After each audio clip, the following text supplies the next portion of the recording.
effing Aspen? Yali yelled. She had a two-bedroom apartment, which in New York means two linoleum boxes attached to each other, and charged at a whopping 3,000 USD.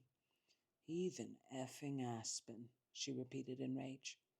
Her ex-husband had moved on like Mauricio Mansky, and she was taking a very Kyle route by pretending it was amiable, while suddenly he became an extreme sports whore, climbing snow mountains and probably snorting some snow off some woman as well. He had reacted to their divorce not simply as if it was he was freed from prison, but as if he had caught some demons in there that had geared him towards excess. Admittedly, he was always a little lavish, but Yali's money and penchant for budgeting kept him in check, or, as he acted, in a cage. Heathen Aspen skiing, Deandra, she chirped like a bird with a chisme. She was scrolling through his Facebook via an old account he had had for his sneaker collection. They had both blocked each other, but for some reason this account, at Sneakerhead 101, was not opened, abandoned, and with the password saved on the on her Google. Thus, she had been following his footsteps in a totally not stalking, semi casual, just wondering and clicking kind of way that happened to help her connect the dots on a suspicion we all had. He had been cheating. You see, at Sneakerhead 101 had followed a young woman that was his coworker, a fellow nurse whom had apparently had her own attraction to sneakers and stuffed animals.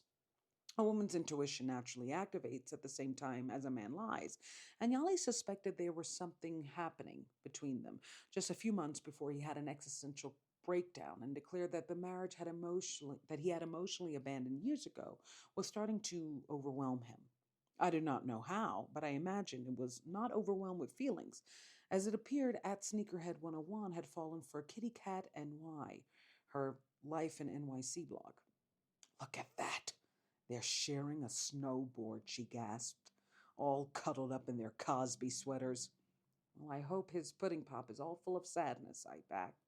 How dare he? I just said without any clue as to what I was really saying, which was how dare he be happy? How dare he move on?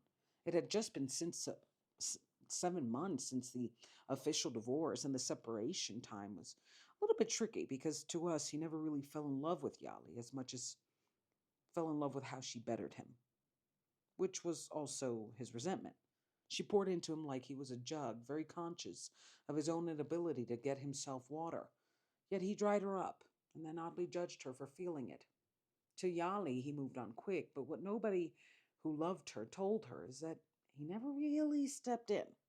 All right, let's discuss, let's heal. So I had to learn, I think I've learned the hard way to let your friends make their mistakes. A good friend will love you and you're stupid. And if I am a good friend, I have to love you and you're stupid and not always stop you and you're stupid. And I think I have lost friendships or kind of entered real rough patches because I have seen my friends hyper determined to crash into a wall and put my body in front of the car and got upset when they ran me over. And it's complicated because I don't think I have picked the best relationships. I think I've had very few healthy good relationships, and some of them I appreciated and some of them I did not. But they I have attracted way more toxic people because of my family, because of my childhood. And the thing is, it's not just about that you attract more, but you also accept more. And I was so raised to be the last one to be important. I was just, I was raised by adults that taught me a good little girl puts the adults first, not a good big adult puts the child first. And I was so praised when I put my feelings in the back burner for them. And I was so scolded when I tried to put a boundary, put my feelings first, that I didn't realize it. But in a lot of my friendships and a lot of my partnerships in business and romance, I never really was as important in the relationship as my partner was. Like, I feel when I look back on a lot of my relationships, and it explains why I walked away so resentful. I really entered their world, but I didn't really have my own. Like I did, but it's like, I think I often talk about how my dad treated me like a popsicle. I was in the freezer, as he went off with other wives and other kids, right? I was just waiting to be activated, waiting to be unfrozen. And I better be cherry flavored, aka sweet. And I didn't realize until looking back that most of my relationships had that dynamic of I'm only as important as how important I make those around me feel.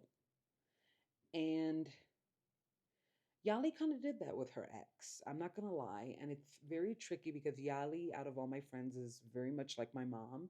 They always think they're right.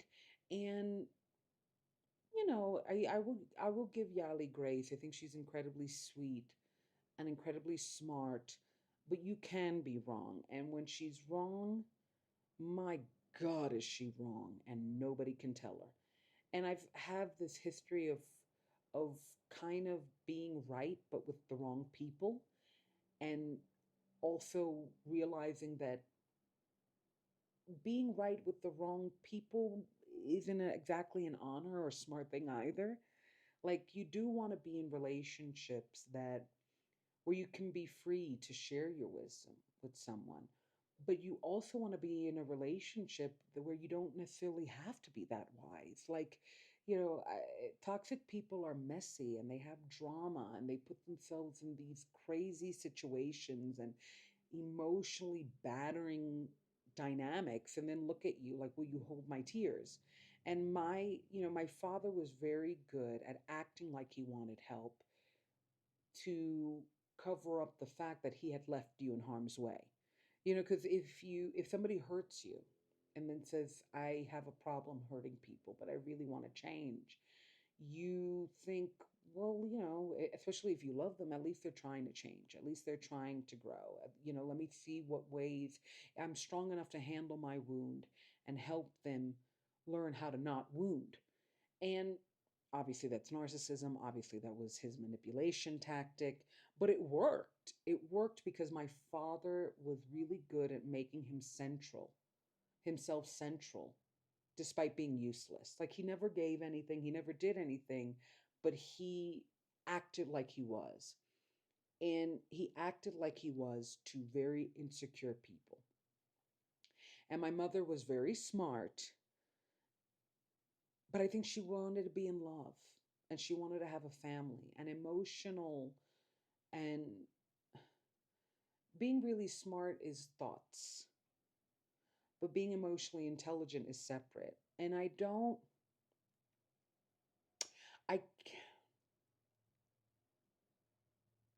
I don't think Yali was as emotionally intelligent as she thinks she was. I think she was just ready for the happy ending. And a lot of us saw the unhappy beginning. And she poured into this man. He was like ready, like it was like from what is it from not to hot, like she leveled him up in every way, how he dressed, how he worked, and he cheated.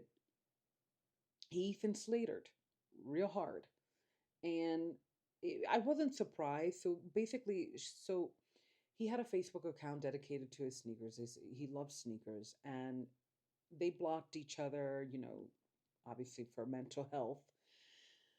Um, and I think she went on Facebook and like, how like Google can remember your passwords. For some reason, that one was remembered. And she went in and that one was connected to his like main account and another account. And like she was able to see like who he follows, who he doesn't.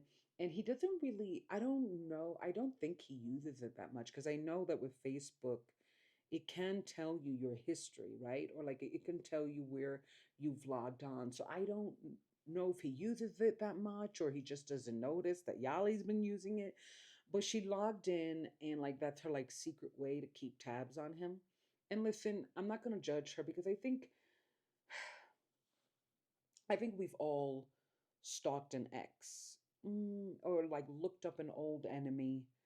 I think we all have Googled. I mean, look at me. I literally went to see if I have more siblings, and and and actually might, like, I think it's very natural when somebody breaks your heart and breaks your finances as well, to kind of want to know, who was this person? What were they hiding? What were they doing? Did they affect me way more than what I think? Because they broke my heart, but were they breaking my bank? Were they breaking, they broke my mind, but were they breaking my reputation? And he followed, she had a suspicion about a coworker, and that account followed the coworker's account, who also, she loves sneakers and stuffed animals, and she does this NYC blog. These are not their real names, or at least I hope they're not, right? No, it's not their real names. I just invented it, but it's close. Anyway, um,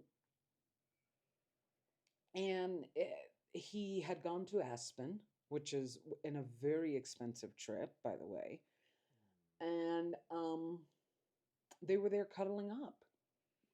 And there was, she looked through the history and saw some connections. And I mean, listen, we don't need to be doing rocket science here.